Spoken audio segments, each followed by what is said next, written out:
బిలాము ఒక ప్రవక్త జీవితము మరియు పతనం. బిలాము అంటే ఎవరు?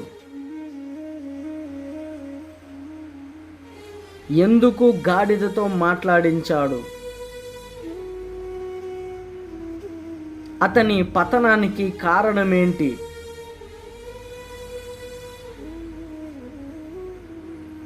వీటికి బైబుల్ సమాధానం ఏంటి?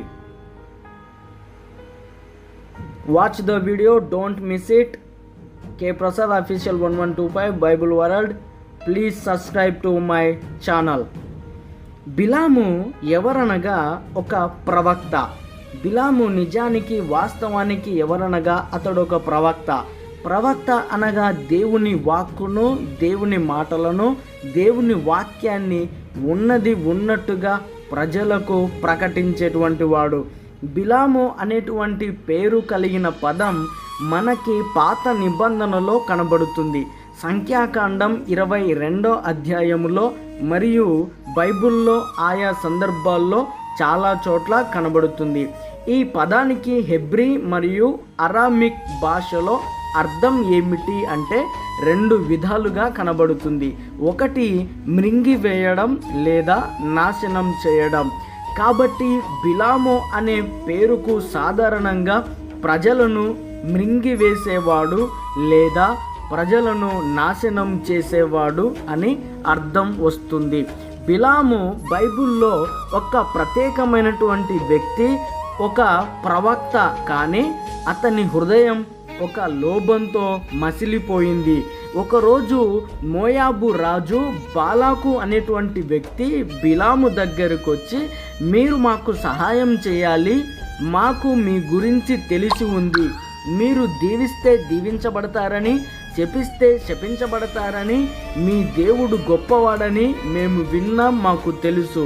ఐగుప్తీయులలో నుండి ఒక జనాంగం ఉంది, ఆ జనాంగమును మీరు శపించాలి అని అడిగినప్పుడు బిలాము 2 సార్లు అంగీకరించకపోయినప్పటికీ 3వసారి డబ్బు ఖ్యాతి అతన్ని ఆకట్టుకొని చివరికి శపించుటకు ప్రయాణానికి సిద్ధమయ్యాడు.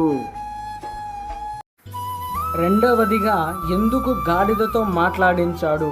ప్రయాణానికి సిద్ధమైనటువంటి బిలాము ఒకరోజు గాడిదను వెంట పెట్టుకొని ప్రయాణ మార్గ మధ్యంలో ఒక అద్భుతమైనటువంటి సంఘటన చూడడం జరిగింది. అది ఏంటంటే బిలాము గాడిద ఒక దేవదూతను చూసి ఆగిపోవడం, బిలాము ఆగిపోయిన గాడిదను చూసి కొట్టడం, తర్వాత గాడిద బిలాముతో ఇలా మాట్లాడుతూ ప్రశ్నిస్తుంది, నేను ఎప్పుడైనా ఇలా చేశానా అని ప్రశ్నించగా బిలాము వెంటనే కళ్ళు తెరచి తన ముందు కత్తితో నిలిచిన దేవదూతను చూసి భయపడి సాష్టాంగపడసాగుతాడు. తర్వాత బిలాము ఇజ్రాయేలును శపించడానికి అతడు నోరు తెరచి మాట్లాడినప్పుడు అతని నోటి నుంచి దేవుని వాక్యమే పలకడం జరుగుతుంది, ఆశీర్వాద వచనములే ఉచ్చరించడం జరుగుతుంది. అతడు ఇశ్రాయేలు భవిష్యత్తు గొప్పతనాన్ని, ఈ లోకానికి రాజుగా, లోక రక్షకుడుగా యేసు క్రీస్తును ప్రకటించడం జరుగుతుంది. అయినప్పటికీ బిలాము యొక్క హృదయంలో లోభం ఇంకా అలానే ఉంది. ఎందుకు అంటే అతనిలో ఇంకా లోక సంబంధమైనటువంటి ఆలోచనలు, డబ్బు, బంగారం, బహుమానముల యందు ఆకర్షింపబడినటువంటి వాడుగా ఉన్నాడు. కాబట్టి దేవుడు అతనిని గాడిదతో మాట్లాడించడం జరిగింది. చివరిగా మూడవది, అతని పతనానికి కారణం ఏమిటి? అతడు ఒక చెడ్డ పన్నాంగముతో ఇజ్రాయేలీయులను విగ్రహారాధన పాపంలో పడగొట్టాడు. దీని కారణంగా దేవుని కోపం అతని మీద రగులుకొని దేవుడు అతనిని చివరి యుద్ధ పోరాటంలో అతడు మరణించేటట్లుగా దేవుడు జరిగించాడు. మనం నేర్చుకోవాల్సినటువంటి విషయం ఏంటి అంటే లోభం మరియు చెడ్డ ఉద్దేశాలు, చెడ్డ పన్నాంగములు మనం కలిగి ఉండరాదు. ఇవి దేవునికి కోపాన్ని తీసుకొస్తవి. ఈ కథ మనకి గొప్ప పాఠం నేర్పిస్తుంది. లోభం, చెడ్డ ఉద్దేశాలు దేవుని దయను, దేవుని కనికరాన్ని దూరం చేస్తాయి. కాబట్టి మనము ముందుగా లోభమునకు దూరంగా ఉండాలి. మనము చెడ్డ ఉద్దేశాలకు, చెడ్డ పన్నాంగములకు దూరంగా ఉండాలి. దేవుని నీతికి, దేవుని పరిశుద్ధతకు, దేవుని పరిపూర్ణతకు దగ్గరగా ఉండాలి అని మనం గ్రహించుకుందాం.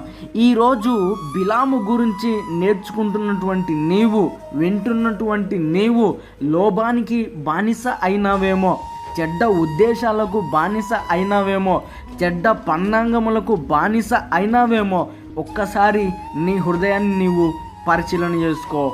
మనమందరం లోభమునకు దూరంగా ఉండాలని, మనమందరం దేవునికి దగ్గరగా ఉంటూ దేవుని యొక్క అడుగు జాడలలో ఉండాలని దేవుడు ఆశిస్తున్నాడు. కాబట్టి దేవుని బిడ్డలారా, మీరు బిలాము జీవితం నుండి ఏమి నేర్చుకున్నారో కామెంటులో పంచుకోండి. వీడియో నచ్చితే లైక్ చేయండి, షేర్ చేయండి, మా యొక్క ఛానల్ను సబ్స్క్రైబ్ చేయండి. Praise the lord. Hallelujah. God bless you.